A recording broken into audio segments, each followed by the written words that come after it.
Well, hi YouTubers, hi, I'm back with the 6 Must 60 books, and it's interesting because it's a biography of Tom Hiddleston. Tom Hiddleston. Unauthorized biography. I didn't realize it was unauthorized, okay, until I was just looking at the front cover. The author and publisher wishes to make it clear that this is an unofficial biography and that the subject of this book, Tom Hiddleston, has in no way participated with the writing. Okay, so unauthorized biography. Okay, let's face it, he wouldn't do an authorized one, would he? He's only like in his 30s. Okay, here we go. Blurb time.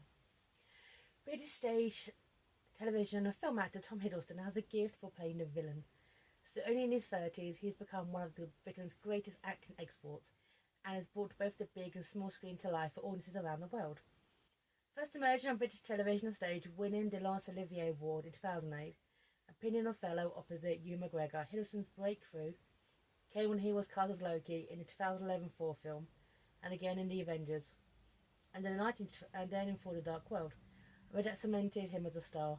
He has six worked with legends of stage and screen, including Woody Allen, Steven Spielberg, and recently won a Golden Globe for his performance in the role in the BBC adaptation of John le Carré's The Night Manager. In the book, Sarah Marshall traces Tom Hiddleston's career to date, from his early introduction to theatre as a child through to his role at the heart of the blockbuster Marvel Universe, and leaves few readers doubting the incredible talent of this modern star. This is interesting. It says it here, Sarah Marshall, okay?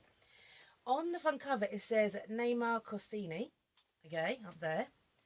And it says here also Neymar Corsini. So who the hell was Sarah Marshall? And also, I checked on Goodreads, it says Sarah Marshall's the author. So even I'm confused who actually wrote this book. Even I'm actually confused about who wrote this. But anyway, that's interesting because even though I'm a fan of Tom Hiddleston, and I have been for a really, really long time, I've seen him in stuff I never noticed. There's a film called Conspiracy. It was a BBC dramatisation done several years ago, which has got Kenneth Branagh in it, and loads of like Stanley Tucci's in it too. Great docudrama. Well, he's in it briefly. He's like a radio operator, and it's him. It's like baby Tom Hiddleston, still job an actor. Which I thought was quite funny because obviously he was there, and just thinking, God, and several years later, Kenneth Branagh's going to direct For the Dark World 4, and he's going to star in it. And I thought it was a little bit funny, and it doesn't even get mentioned in the book, and I knew that. So I really noticed him, Tom Hiddleston, when I went to see 4. And I am a DC girl by heart. Even my friends were. Seriously, I am the kind of person who, when I see a Marvel film, my friends who are Marvel fans, they've got to tell me who someone is. Sometimes I've got to keep myself really, really pure. I don't watch any trailers or any posters. So I like to be surprised. Like Age of Ultron, I didn't know Vision was even in it. I kept myself so goddamn pure for that. But my mates were amazed when Vision appeared, and I was like, oh my god. They've had to tell me who people are. Okay? Because I don't really know. DC girl. Okay? Who's best friends with a Marvel boy. So, yes, Marvel and DC can get on.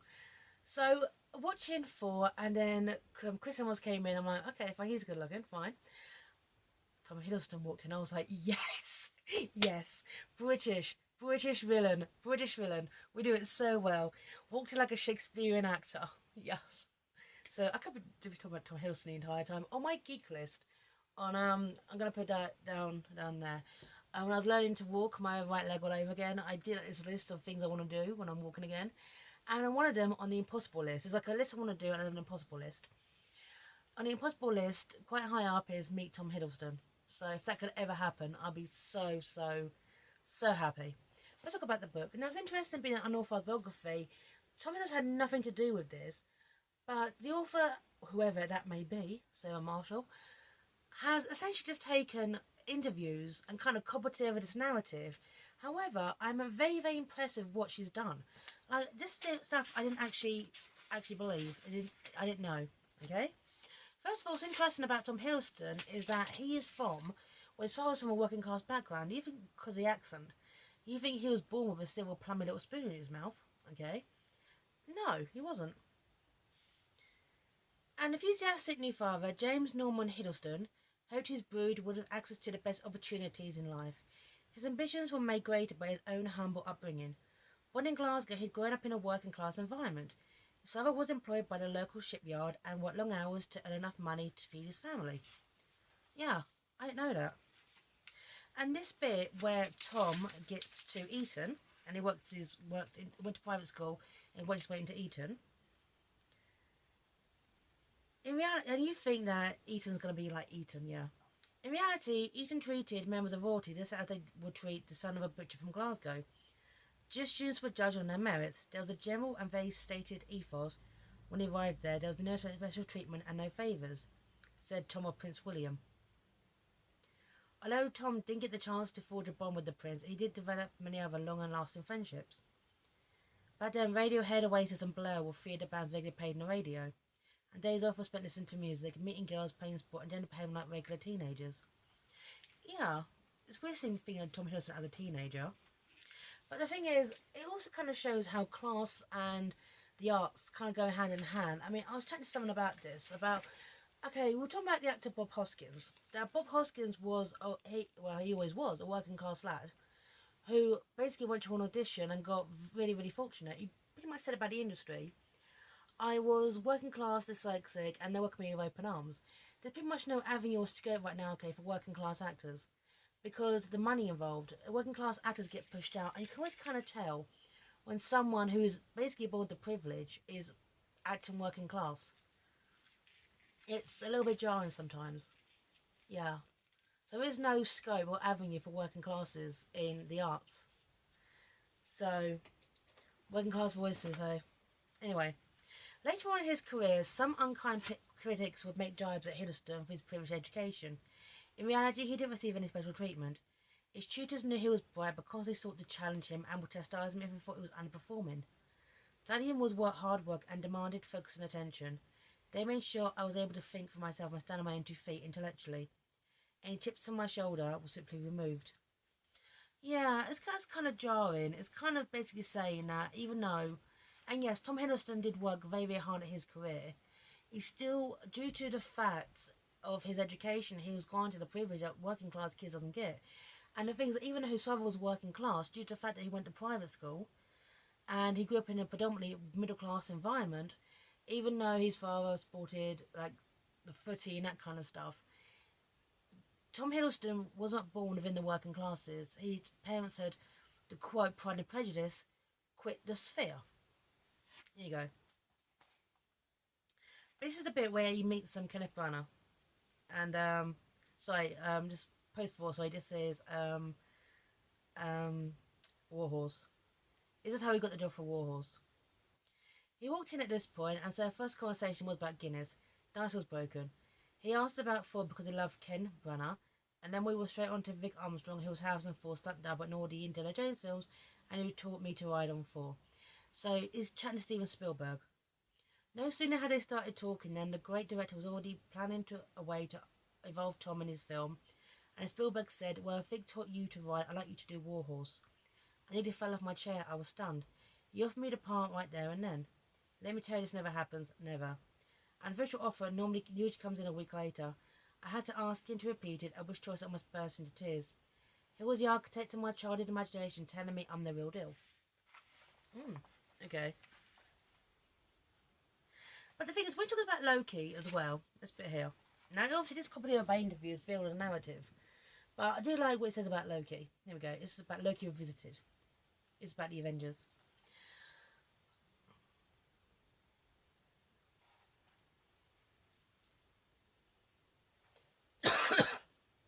But he, Loki, also kind of deluded in the fact that he thinks unlimited power will give him self-respect.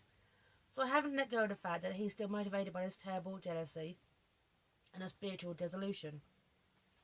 Tom felt it'd be a great shame to play a character that was all now evil, so preferring to retain the complexities and different dimensions he'd developed in 4. He concluded Loki felt unloved, abandoned and alone, again a completely delusional fascist in the course of human history. He was suffering from a lack of self-esteem. The power he hoped to earn approval and self-respect is a tough nut to crack, he admitted about Loki. It talks a little bit about when his famous thing with Fortune the Dark World at Hall H at Comic Con San Diego in 2013, which, Tom was amazed by the response. Adrenaline surged through his bloodstream. Never before in all his years acting had he ever experienced anything like that. I went to drama school to train as a stage actor.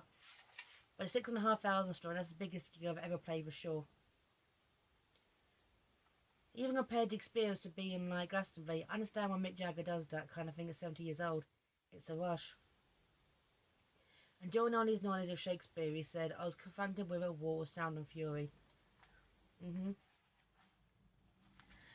And one thing I like about this book, though, is talk about Tom Hiddleston's love for his fans as well. Like this bit here. His stand to Comic Con has reminded him of the important role as an actor plays. An actor is nothing without his audience, he told himself. So often in the theatre, audiences don't know that they're complicit in the chemistry of the show of that night. The quality of listening and in the quality of engagement always enhances it or diminishes the show itself because we can feel it. It's a real relationship, and I love that. So it talks about Hiddlestoners and the fans, and this also that many are really into the works. They follow me in some interesting corners. When it was announced I was doing High Rise, they read the book. I've already read the book, so it's really good. When I was appearing in Corellius, they came to see the play. So it's nice now you're introducing new people to new things. Yeah, so overall, as a and talk about his charity work with UNICEF and that kind of stuff. But as an authorized biography is pretty good. I like to have the real thing, but beggars can't be choosers, isn't it? To actually, but I really, really wish to focus more on maybe because it's just me. But when you read a book about, sorry, the actors in the class system in the UK, I really would have liked a little bit more about that. A little bit more about that because I've known people who basically have worked very, very hard and they've gone out of their class system. Okay, they've gone from working class to like upper class, okay, or middle class, and it is a bit of a social economic difference. Okay, now I am working class. That's obvious. I may have degrees, but I'm still working class, and I won't change that about myself. But there is like a transgression going on if you do, if you understand. So I enjoyed this book. It's worth reading. I'd love to meet Tom Hiddleston one day. And I'm signing off here. And bye now.